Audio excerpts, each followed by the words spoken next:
تعرف الاشیاء باضدادها، ہر چیز اپنی اپوزٹ سے پہچانی جاتی ہے. تو جیسے ہمیں یہاں گندگی نظر آتی ہے تو ہمیں وہاں کی صفائی کی بہت زیادہ قدر ہوتی ہے. باہر ملکوں میں بہت اچھے لگتے ہیں وہ صاف ستھرے علاقے. ایسے ہی میرے بھائی کچھ صفائیاں یہاں پر ہیں، جب ہم وہاں جا کے وہ گندگیاں دیکھتے ہیں تو وہ گندگیاں بھی ہمیں بہت زیادہ بری لگتی ہے. وہ انگریزوں کو نہیں لگتی، وہ ہمیں لگتی ہے. وہ ہے روحانی گندگیاں. وہ کیا ہے؟ بولو. روحانی گندگی. بے لباس ہونا کوئی کمال نہیں ہے. بے لباسی یہ تہذیب سے عاری لوگوں کی علامت ہے. دنیا میں تہذیب میں سب سے پہلا دخل آپ کے لباس کا ہے. قرآن مجید کیا کہتا ہے؟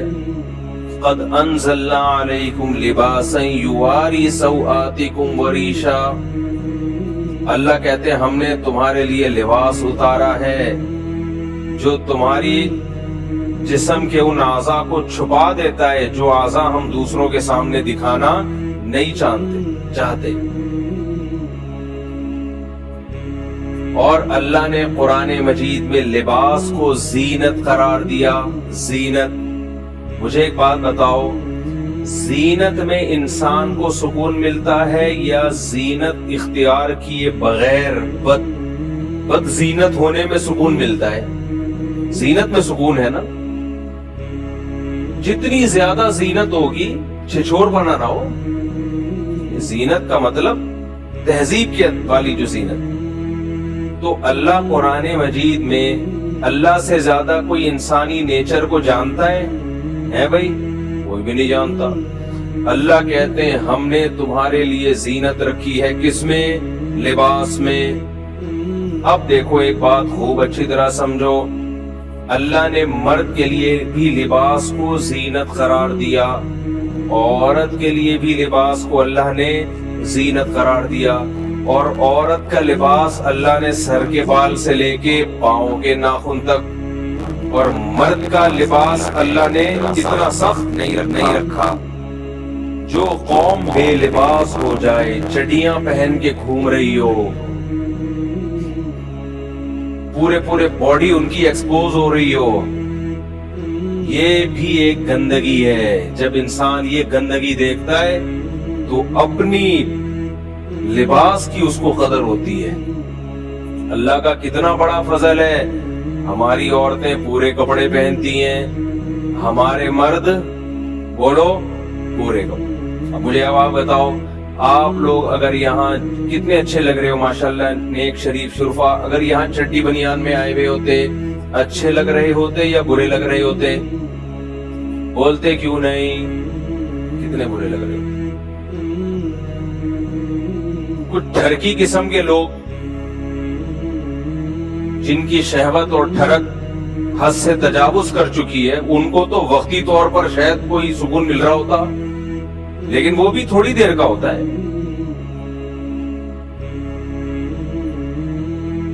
نارملی اس سے انسان ڈپریشن میں جاتا ہے، اسٹریس میں جاتا ہے.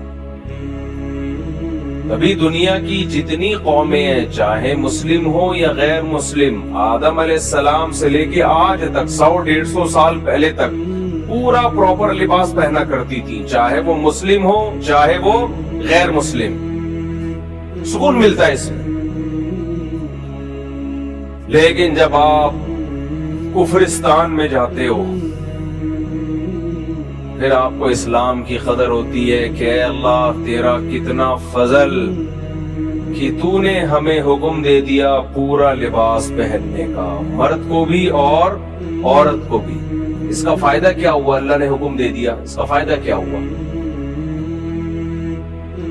میں آپ کو مثال سے سمجھاتا ہوں اس کا فائدہ کیا ہوا. مثال سے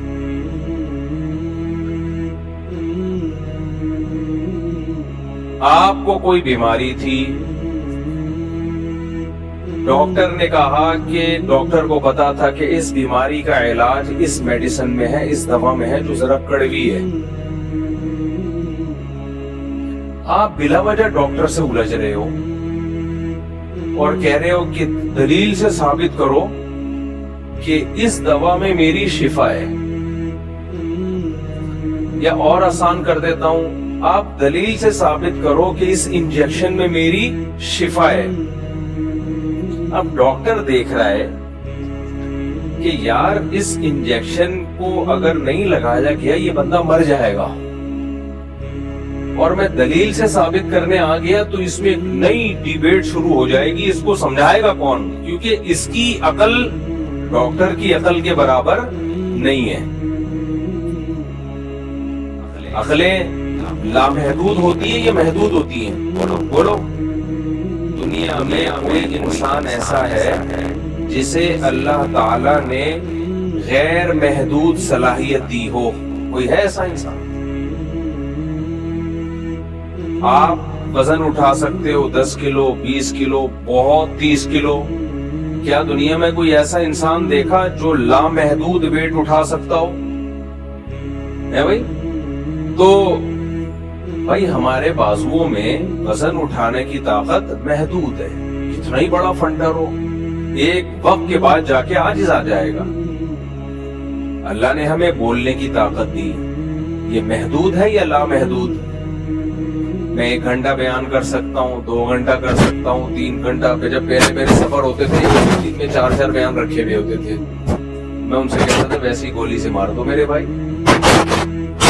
اتنا کون بولے گا یار؟ ہمارے فرمایا کرتے تھے جو واعظ ہوتے ہیں نا، واعظ و نصیحت کرنے والے، وہ اگر ہر وقت بیان کرتے رہیں تو کیچڑ آنا شروع ہو جاتا ہے۔ مثال دیتے تھے کنویں میں پانی زیادہ نکالو گے تو کیچڑ آئے گا، بیان میں جان اور طاقت ختم۔ تو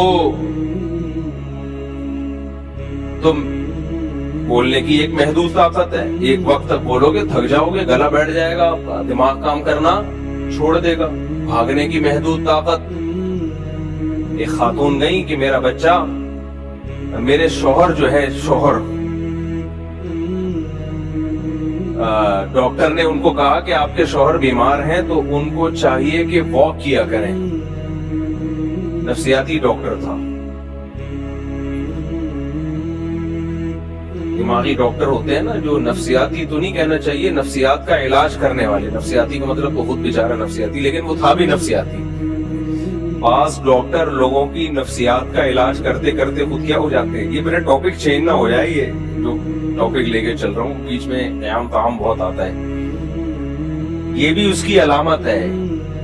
بھائی جو سائیکیٹرسٹ ہیں ان کو بھی چاہیے کہ روزانہ 2-3 پیشنٹ سے زیادہ مت دیکھا کریں، کیونکہ کسی نفسیاتی سے کو ڈیل کرنا اور اس سے بات چیت کرنے سے آدمی خود بھی کیا ہونا شروع ہو جاتا ہے، نفسیاتی ہونا شروع ہو جاتا ہے۔ میرے پاس کوئی وہمی آ جائے نا، ایسے کانپنا شروع ہو جاتا ہوں میں، یہ مجھے وہم کا مریض بنائے گا۔ اس لیے میں بس ایک دن میں 24 گھنٹے میں 1 سے زیادہ پیشنٹ وہم کے مریض کا نہ کال سنتا ہوں نہ اس کو دیکھتا ہوں، اور اس کو بھی 2-3 منٹ، اس کے بعد میں بولتا ہوں تیرا کوئی علاج نہیں ہے، تو بیمار ہے، تو ہمیں کیوں بیمار کر رہے بھائی؟ تو پانی کے ٹب میں ڈوب کے مر جا، کیونکہ ان کا غسل ہوتا ہی نہیں ہے نا، جب تک پانی کے ٹب میں نہیں گھس جائیں، سمندروں میں غوطے نہ لگائیں، ان کا مختوں کا وضو نہیں ہوگا۔ میں ان سے ایسے ہی کہنے کا، میں نے کہا مر جا، اس زندگی تیری بیوی تجھ سے پریشان، تیرے بچے تجھ سے پریشان، ٹینکیوں کی ٹینکیاں خالی کر دیتے ہیں۔ سے لوگ ہیں نہانے جاتے ہیں پوری ٹینکی خالی ہو گئی، کم وقتوں کا غسل نہیں ہو رہا۔ بھائی تیرا غسل نہیں ہو رہا تو ہمیں کیوں پریشان کر رہے ہیں؟ اس کو نہیں، مجھے پتا ہے اس کے نہیں کوئی علاج ہے، جب تک خود نہیں سیریس ہوگا اپنے علاج میں کون کر سکتا ہے علاج؟ تو اب کتنے ڈاکٹرز ایسے ہیں جو سائیکولوجسٹ تھے، وہ علاج کرتے کرتے خود سائیکو ہو گئے، کیونکہ اپنی طاقت سے زیادہ بوجھ اٹھا لیا، اب اپنا علاج کسی اور سے کروا رہے ہیں۔ تو یہی ایک ڈاکٹر تھا جو علاج کرتے کرتے کیا ہو گیا؟ سائیکو پیشنٹ بن گیا۔ تو ایک خاتون نے کہا کہ انہوں نے خاتون کو مشورہ دیا کہ اپنے شوہر کو بولو واکنگ کیا کریں، تو انہوں نے کہا وہ تو ماشاءاللہ 20 سال سے واکنگ کر رہے ہیں۔ 20 سال سے کیا کر رہے ہیں؟ walking. ڈاکٹر نے کہا پتہ نہیں کہاں نکل گئے ہوں گے, پکڑ کے لائے ان کو. جو بندہ 20 سال سے واکنگ کر رہا ہو وہ تو اب تک کراچی سے امریکہ پہنچ چکا ہو. خیر, تو اللہ تعالیٰ نے انسان کو طاقتیں محدود دی ہیں, لامحدود طاقت اللہ نے انسان کو نہیں دی ہے. ہر چیز محدود ہے, تو عقل لامحدود ہو سکتی ہے بھائی, تھنکنگ پاور لامحدود ہو سکتی ہے کہ سب کچھ انسان ہی فیصلہ کر لے کہ یہ بھی ٹھیک ہے یہ غلط ہے, اور اس پہ ایسا یقین ہو کانفیڈنٹلی کہ جو میں کہہ رہا ہوں وہی ٹھیک ہے. نا, ایسا نہیں ہوتا بھائی. کچھ چیزیں ایسی ہوتی ہے جہاں انسان جا سکتا ہے, عقل آپ کو وہاں تک لے جا سکتی ہے. کچھ چیزیں ایسی ہوتی ہیں کہ وہاں آپ کو ہتھیار ڈالنے پڑتے ہیں. بھائی ہم نہیں فیصلہ کر سکتے, یہ انسان سے اوپر کی کوئی ذات ہوگی جو ہمیں بتائے گی. تو میں ڈاکٹر کی مثال دے رہا تھا کہ ایک پیشنٹ ہے, ڈاکٹر سمجھتا ہے کہ اس کو پین ہو رہا ہے ہارٹ میں یا کچھ مسئلہ ہو رہا ہے, فوراً انجیکشن لگ گیا تو یہ بچ جائے گا, نہیں لگا تو یہ مر جائے گا. اب ڈاکٹر انجیکشن لے کے کھڑا ہوا ہے, آپ نے ڈاکٹر سے ڈیبیٹ شروع کر دی. ڈاکٹر صاحب کائنڈلی مجھے یہ بتائیے گا, پہلے یہ دلیل سے ثابت کریں کہ میڈیکل سائنس کی کون سی کتاب کے کون سے صفحے پہ لکھا ہوا ہے کہ جمشید کو جب یہ والا پین ہو تو اس کے لیے یہ والا ٹیکا لگے گا. ڈاکٹر کے پاس ٹائم صرف 5 منٹ تھا. ڈاکٹر نے مطمئن کرنے کے لیے کہ جمشید تو لگوا نہیں رہا ٹیکا, چلو فوراً میں میڈیکل سائنس کی کتاب لے آتا ہوں اور دکھا دیتا ہوں, بھائی یہ دیکھو یہ پڑھ لو. جمشید نے کہا کہ اس کی دلیل ہے کہ جو کتاب میں لکھا ہے یہ صحیح لکھا ہے. ہو سکتا ہے آپ نے غلط کتاب ہو, مستند کتاب ہو. اب وہ بحث میں لگ گیا. ڈاکٹر کو پتا ہے کہ 5 منٹ سے زیادہ اگر میں نے دیر کر دی تو اس کا انا للہ ہو جائے گا. اب ڈاکٹر اگر آپ کا خیر خواہ ہے تو ہاتھ پاؤں باندھے گا اور ٹھوک دے گا. ٹھوکے گا بھی اس جگہ پہ جہاں, یعنی بازو میں ٹھوکنے میں تو یہ نا ذرا سا ہل گیا تو مسئلہ ہو جائے گا, تو اس پوائنٹ پہ ٹھوکے گا. کیا خیال ہے؟ فوراً انجیکشن ٹھوک دو, بحث بعد میں ہوتی رہی. تو یہ جو ڈاکٹر نے انجیکشن ٹھوک دیا, یہ مریض کے ساتھ خیر خواہی کی یا نہیں کی؟ یہ مریض بے وقوف ہے, الجھ رہا ہے ڈاکٹر سے. مریض بے وقوف ہے, الجھ کس سے رہا ہے؟ ڈاکٹر سے. تو یاد رکھو انسان بے وقوف ہیں, الجھتے ہیں کس سے؟ اللہ سے. کس سے الجھتے ہیں؟ اللہ سے. اللہ نے کہا عورت کو پردہ کرو, انسان کہہ رہے نہیں, میرا جسم میری مرضی. پردہ تو دل کا ہونا چاہیے. باہر ملکوں میں, مغربی دنیا میں, ویسٹرن کنٹریز میں پردہ نہیں ہے. کہتے ہیں یہ کیا ہے, خام خام میں عورت کو تم نے چادروں میں لپیٹ دیا. ابھی آپ حیران ہو گئے, کینیڈا میں, یہ تو اللہ کا شکر ہے ہم نے وہ منظر اپنی آنکھوں سے دیکھا نہیں. کینیڈا میں ہمارے جانے کے بعد اگلے دن, میرے جانے کی وجہ سے نہیں ویسے ہی, کچھ لوگ مرد اور عورتیں بالکل برہنہ احتجاج کر رہے تھے. مجھے لوگوں نے بتایا کہ فلاں محلے میں آج کل یہ احتجاج چل رہا ہے, بالکل نیوٹ. سمجھنے کی نہیں سمجھ. اب ایسا نہ ہو آپ لوگ ٹکٹ کٹا کے, ہمارے حضرت فرمایا کرتے تھے کہ جب علماء ان ملکوں کی بے حیائی بیان کرتے ہیں تو وہ بیان تو اس لیے کر رہے ہوتے ہیں عبرت کے لیے, لیکن فرماتے تھے کہ نوجوانوں کے سامنے نہ بیان کیا کریں, وہ کہیں گے یار اب تو جانا بنتا ہے, اب تو جانا بنتا ہے. تو بالکل نیوٹ ہو کے نا لوگوں نے بتایا احتجاج ہو رہا ہے, مرد بھی اور عورتیں بھی. احتجاج کیا ہو رہا ہے کہ لباس کی جو تھوڑی سی پابندی رہ گئی ہے اس کو ختم کیا جائے، کیونکہ یورپ، امریکہ میں، کینیڈا وغیرہ میں پابندی ہے، آپ بالکل نیوڈ نہیں گھوم سکتے، 2-4 اسٹیکر آپ کو چپکانے پڑیں گے۔ سمجھ رہے کہ نہیں سمجھ رہے؟ بالکل نیوڈ کی اجازت نہیں ہے، سوسائٹی اس کو قبول نہیں کر رہی، تھوڑے دن میں قبول کر لے گی، کیونکہ انہوں نے اچھے اور برے کا معیار سوسائٹی پہ ڈال دیا ہے کہ سوسائٹی جس کام کو اچھا کہے گی وہ اچھا ہے، سوسائٹی جس کام کو برا کہے گی وہ کیا ہے بھائی؟ برا ہے۔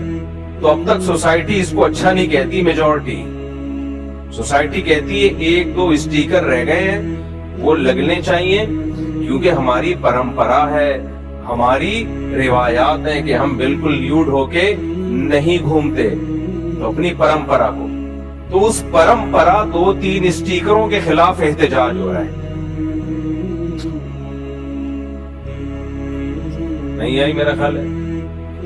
اس احتجاج سے تکلیف کس کو ہو رہی ہے؟ اسٹیکر بنانے والی کمپنیوں کو، میرا خیال ہے، مجھے نہیں پتا، لیکن ان کمپنیوں کا تو بیڑا غرق ہوگا نا، لباس تو مارکیٹ سے کیا ہو گئے، اب تو چٹی بنیان والی کمپنی ہے وہ بھی ٹھپ ہو جائیں گی، کیا خیال ہے کہ یار 2-3 چیزیں رہ گئی ہیں۔ تو احتجاج چل رہا تھا مرد اور عورتوں کا کہ بھئی یہ پابندی ختم کی جائے، جس کی مرضی پہنے، جس کی مرضی بولو نہ پہنے، کیا دقیانوسی ہے۔ دلائل ان کے پاس بھی ہیں، اب ہم کہہ سکتے ہیں اس سے تو بے حیائی پھیلے گی، اس سے تو یہ ہوگا، اس سے تو وہ ہوگا، تو وہاں وہ لوگ جواب دیتے ہیں کہ یہ ٹھرکیوں کو کہ ہاں بے حیائی پھیلے گی، وہ کہتے ہیں ہم تو یوزڈ ٹو ہیں، عورتیں بے لباس جا رہی ہوتی ہیں، کوئی گورا نظر اٹھا کے بھی نہیں دیکھتا ان کو، یہ تو ہم نے وہاں دیکھا ہے کہ گورے اس طرح ٹھرکی نہیں ہوتے جیسے ہمارے ہاں لوگ ٹھرکی ہوتے ہیں۔ ہمارے ہاں کوئی عورت ایسے بے لباس گھومے نا، گھر تک پہنچا کے آئیں گے، گھر تک پہنچا کے آئیں گے۔ دلیل ان کے پاس بھی ہے کہ دیکھو یہ جو ایشیائی ملکوں میں ٹھڑک ہے اتنی، یہ اسی وجہ سے تو ہے کہ انہوں نے کبھی بے لباس عورت دیکھی نہیں ہوتی، پاگل ہو جاتے ہیں دیکھ کے، جب یہ چیز عام کر دو گے تو پاگل ہونا بند ہو جائیں گے۔ دے دو آپ جواب دلیل سے، بیٹھ کے بحث کرتے رہو فضول۔ تو ہومو سیکسولیٹی کو جو لیگل کیا وہ بھی یہی کہ بھئی اس کے غلط ہونے کی کیا دلیل ہے۔ ایک انگریز نے مجھ سے بحث کی کہ یہ کیوں غلط ہے، میں نے کہا بھائی غیرت کوئی چیز ہوتی ہے، ان کی غیرت کیا ہے، واٹ از غیرت؟ یہ تو کلچر بتاتا ہے یہ غیرت ہے، یہ بے غیرتی ہے۔ بولا چلو آپ بحث کر سکتے ہو بھائی، اس سے نسل ختم ہو جائے گی، ہو جائے، نسل بچا کے کیا کرنا ہے؟ تو کسی چیز کا وہ کہہ رہے ہیں، ہم یہ تھوڑی کہہ رہے ہیں کہ زبردستی کرو، جو نہیں کر رہا نہیں کرو، جس کو شی پسند ہے شی کی طرف جائے، جس کو ہی پسند ہے وہ کدھر جائے، ہی کی طرف جائے، وہ اپنا ذاتی معاملہ ہے، کیوں جبر کیوں کر رہے ہو؟ اب ایک آدمی کو جمشید سے محبت ہو گئی، آپ کیوں اس کی محبت ختم کروا رہے ہو یار؟ اس کو جمشیدہ پسند نہیں ہے، اس کو پسند کون ہے؟ تو یہ مولویوں کو تکلیف کیوں ہو رہی ہے بھائی؟ حرام حرام یہ کیا لگایا ہے تم لوگوں نے؟ مزاق کر سکتے ہو ڈیبیٹ، ہر بات کا آگے سے جواب، ہر بات کا آگے سے جواب۔ لوط علیہ السلام نے اپنی قوم سے کہا تھا نا کہ تم مردوں سے بدفعلی کرتے ہو، کیا بے حیائی کے کام کر رہے ہو؟ قوم کے پاس کیا جواب تھا؟ بھائی آپ کو پسند نہیں، آپ علاقہ چھوڑ دیں، دنیا بہت بڑی ہے، بھائی آپ کو پسند نہیں ہے تو آپ علاقہ چھوڑ دیں، کوئی یہاں رہنا فرض تھوڑی ہے آپ کے اوپر، کہیں اور چلے جائیں جہاں آپ کی مرضی کا کلچر ہو۔ اب دلیل سے کوئی جواب ہو سکتا ہے اس کا؟ بولو نا کیا ہو گیا میرے بھائی؟ بھائی وہ کہہ رہے ہیں آپ علاقہ چھوڑ دیں، ہو سکتا ہے انہوں نے آفر بھی کی ہو، فلاں محلے میں ہم آپ کو زمین دلوا دیتے ہیں، فلاں محلے میں گھر بنا دیتے ہیں، آپ یہاں سے تشریف لے جائیں اگر آپ کو یہ پسند نہیں ہے۔ لوط علیہ السلام نے ان سے کہا کہ اتأتون الفاحشۃ ما سبقکم بها من احد من العالمین، وہ بے حیائی کر رہے ہو جو آج تک کائنات میں کسی نے نہیں کی، بڑے بڑے کافر گزرے وہ بھی اس طرف نہیں گئے, کوئی گدھا گھوڑے بھی نہیں کرتے یہ کام. قوم جواب میں کہہ سکتی تھی کہ جو کچھ ماضی میں ہوتا رہا ہے وہ ہمارے لیے حجت نہیں ہے, وہ نہیں کرتے تھے ہم کرتے ہیں. غلط جواب ہے لیکن جواب تو ہو گیا نا. تو بہت ساری چیزیں, نشہ, اب تو چرس الاؤ ہو گئی ہے. اس دفعہ میں جب گیا ہوں تو فل لیگل. ان ملکوں میں چرس کیا ہو گئی, مجھے لگ رہا ہے کہ تم سب بھاگ نہ جاؤ کہیں وہاں, ڈر لگ رہا ہے مجھے. چرس کیا ہو گئی, یہ تو میں اپنے بیانات میں کہا کرتا تھا کہ چرس بھی یہ لیگل ہو جائے گی, اب پتہ چلا ہو گئی, لیگل ہو گئی. لیکن چرسی ویسے نہیں ہے جیسے ہمارے یہاں. ہمارا چرسی گندا میلا گٹر کے ڈھکن برساتی نالے میں, وہاں مجھے کوئی برساتی نالوں میں چرسی نظر. چرس پینے کے آداب ہیں, آداب ہے, تمیز سے چرس پیئے, پڑھا لکھا.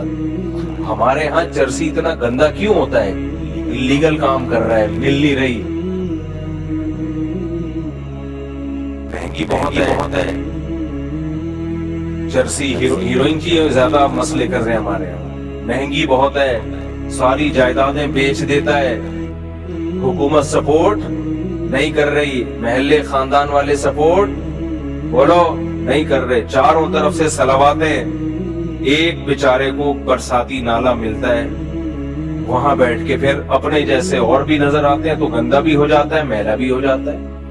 لیکن اگر گورنمنٹ سپورٹ کرنا شروع کر دیں ہیروئنچیوں کو, اور خود گورنمنٹ میں اسمبلی میں موجود لوگ پینا شروع کر دیں, تو وہ برساتی نالوں میں بیٹھ کے نہیں پیئیں گے میرے بھائی, وہ ڈیفنس اور کلفٹن کے لگژری ہوٹلز میں بیٹھ کے میٹنگ کے دوران پیئیں گے. اور چرس کا نام چرس نہیں ہوگا, اینٹی ڈپریشن پاؤڈر. کتنا اچھا نام ہے, جس کو انگلش نہیں آتی وہ تو اسی نام پہ مر جائے.